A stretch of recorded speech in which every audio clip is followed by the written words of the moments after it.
7 and welcome back to some more Sims for Create a Sim. This particular series is the D&D Character series, which is where I take my D&D creations and try to make Sims for them. So today we will be creating Amaris Silvermoon. Oh, what is happening over here? I don't know. Something just fell beside me and I have no idea what it is. Anyway, back to the video here. So yeah, this is Amaris Silvermoon. She is a moon folk, which when technically I was looking back on it, so like, I really like elves, and I think I've mentioned this in a few of the videos.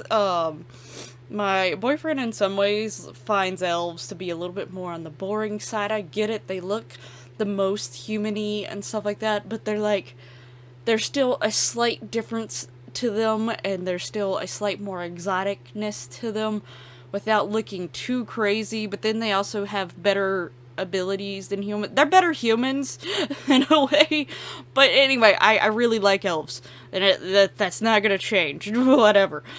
But, so I actually got to a point where I was like, I'm literally gonna make, like, every type of elf that I potentially can, just to annoy my boyfriend.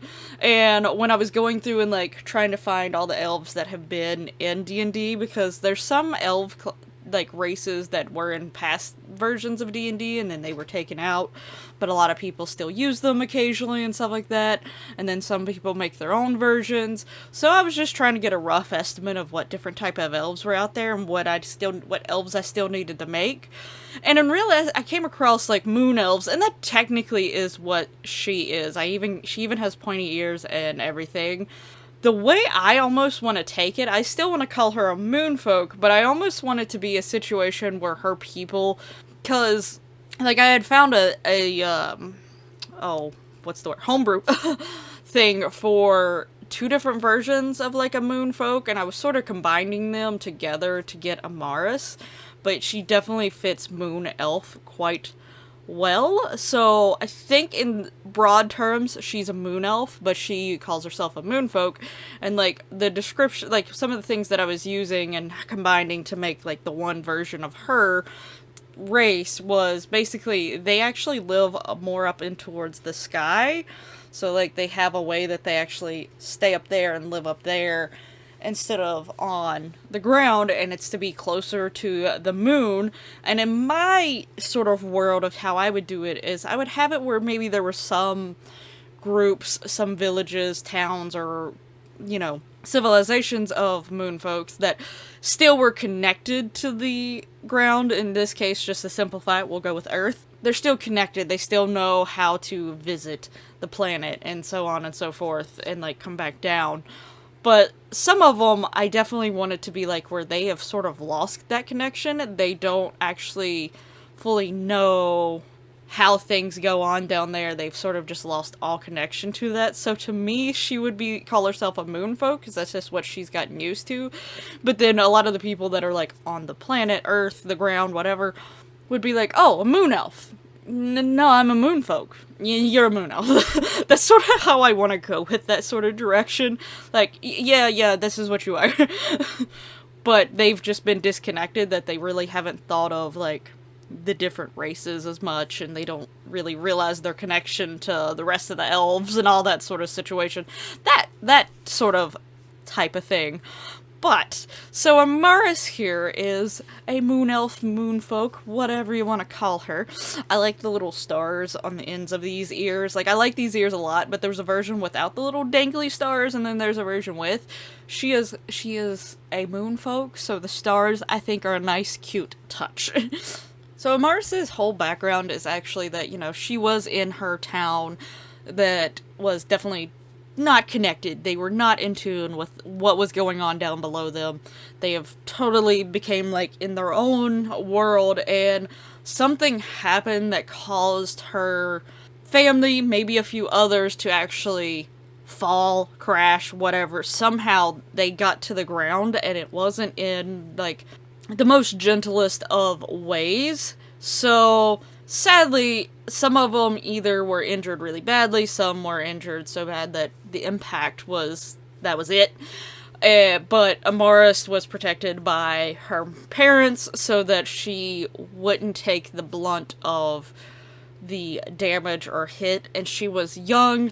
Now, this situation's happened. If any of the other ones survived, she's probably not aware of it because it was more of like a fight or flight situation, and it probably got to the point where like they're in this new world. They had no idea about this world because they'd gotten so disconnected.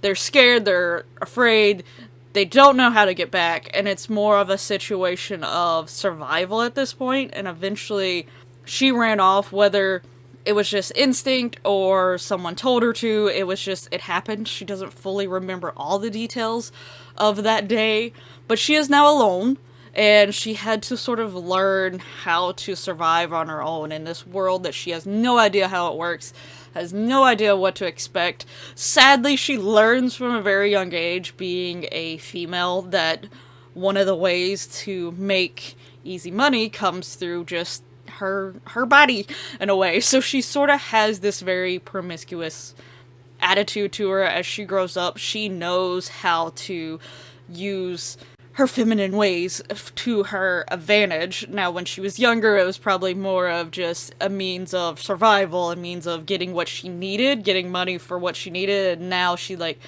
knows, she's learned as she's gotten older that, she can twist people around her finger to get a little more and a little extra. So she sort of got one of those type of personalities. She'll basically flirt with anyone, whether she means it or not, you never really fully know. So it's like, is she messing with me? Is she not? Does she mean it? Does she not? Is she using me? Does she actually like me? You don't know.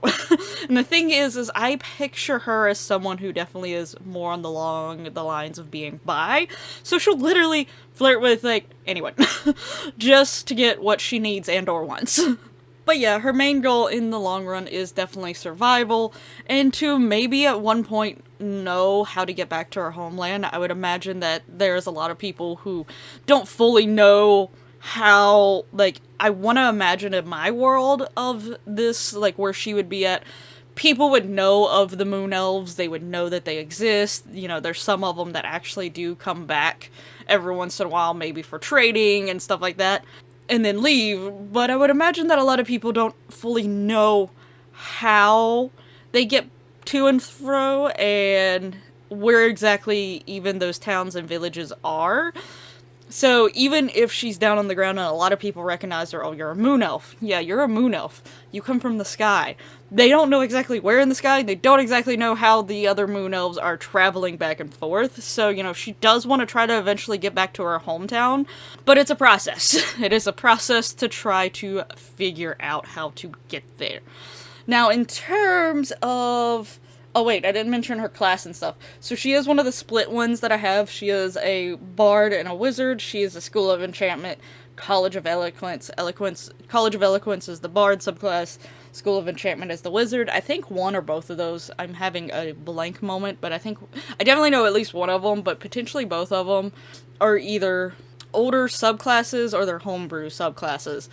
But I still liked them, and I thought they fit really well for her. I think especially the College of Eloquence has to do a lot about speaking and stuff like that, and she definitely would have evolved her way of speaking to fit what she needed, to persuade people, to, in some ways, trick people, but, to get what she wants. She can talk her way into what she needs, basically. Now, in terms of her sim self... her aspiration is spellcraft and sorcery, and then the traits that I wrote down for her was romantic, kleptomaniac, music lover, dance machine, and materialistic. So, obviously, you can only have 3 traits in the Sims naturally, but I've been mentioning in every single video that there is a mod that I found that allows you to have up to 5 traits to pick from, and I'm hoping to put that in right before I start the mini-series. If you're not aware of the mini-series, it's basically the little tiny series I'm going to be doing where I put all of these D&D characters into the same household. There is actually a build of the household that I'm going to be putting them in. There should be a link down in the description below if you want to check that out so you could see the build for it. These 2 series have been going alongside by side, for the reason that they are both of them are heading towards the same path of this little mini-series. So we'll be adding the other 2 traits, hopefully, as long as the mod is updated at the time I start the mini-series, so on and so forth. From my knowledge, it has been getting updated when it needs to, so I think I'm gonna be good. But obviously romantic is because of her whole sort of, the way she sort of deals herself. She's very flirty. The kleptomaniac, because I would imagine she would try to steal things from here to here. She had to survive somehow. And music lover, because one, she is a bard. I do actually give her, you should have already seen the drawing way in the beginning of the video. I don't remember if I cut off her instrument or not, but she actually carries around an ocarina, which, Legend of Zelda fan here. Excited. I was like, I have to eventually give a character an ocarina, and I decided to give it to her. I don't know why, just for some reason I was feeling ocarina with her, and I really liked the design of the ocarina that I actually have, so, but yeah, anyway. I think I put the placement of, like, where the holes would be mostly right. I think with ocarinas there's different versions, so like some have fewer and then some have more, but anyway, hopefully it's right. But yeah, she does have an ocarina, so she does like music, and I imagine that in some ways she does view music as a way of, what is the word that I'm trying to think of? Smooth talk her way in, but that's not the word I'm trying to think of. What is it? I really can't think of the exact word that I'm thinking of, but basically, like, it's a way of being enticing, probably, to others, and she uses that as, like, one of her tricks to lure people in. And Dance Machine, partially because of the whole music thing, but also I do imagine that she would eventually become sort of a partying type, especially in referred to Sims, because, you know, Sims isn't set into the same setting that obviously D&D would be in, so I would imagine that if she was transported to more of a modern world, more of a Sims world, she definitely would be a dance machine. Like, I feel like she would go to clubs and everything, so that is definitely the vibe that I would get from her. And materialistic, because she wants more money. She wants to be whaler off. Even if she gets back home, she just became this person that just is like, I want more things. So yeah. But you should be seeing the screenshots of her now. Let me know down in the comments below what you think of Amaris. Would you, be tricked by her, or would you run the other way? Granted, you know, in real human life, if someone came up to you with this light blue skin, probably be a little concerning, but we're talking about fantasy life here, so not so concerning. Also, as like a little side thing, the tattoos that I gave her, to me, they are not tattoos, because when I draw her, it's harder to see in the drawing because I purposely sort of made them a little bit lighter than some of the other lines that I did, but she does have markings on her skin, and I just want to imagine that that's actually like something they naturally get just for being a moon elf. So that's supposed to be part of her skin, not so much as a tattoo, but at least with tattoos in the Sims world, they don't come off when they change outfits and, like, you know, get into like the bathtub or whatever it may be. They stay on them, so that's why they are in the tattoo section, but they are part of her skin, so that is her thing. Some of the makeup I think I did is supposed to be permanent, and I had to go through and put it on all of them, but there's a chance that it would disappear when they do other things. But anyway, I hope you like this video. I hope you're enjoying the series so far. Once again, I have forgotten to count, like I was talking about in Aurelia's video, which should be going up on the same day as this one. It should have been the one before this one. I am going to I'm planning on counting where I'm at in the characters right after this video, so I should actually put a number at the beginning of both Aurelia's and Amaris's.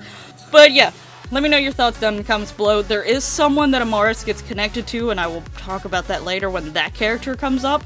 But yeah, hope you enjoyed the video. Subscribe, like, comment, notification bell. You know all that lovely YouTube goodiness. I'll hopefully see you in the next one, but until then, bye bye!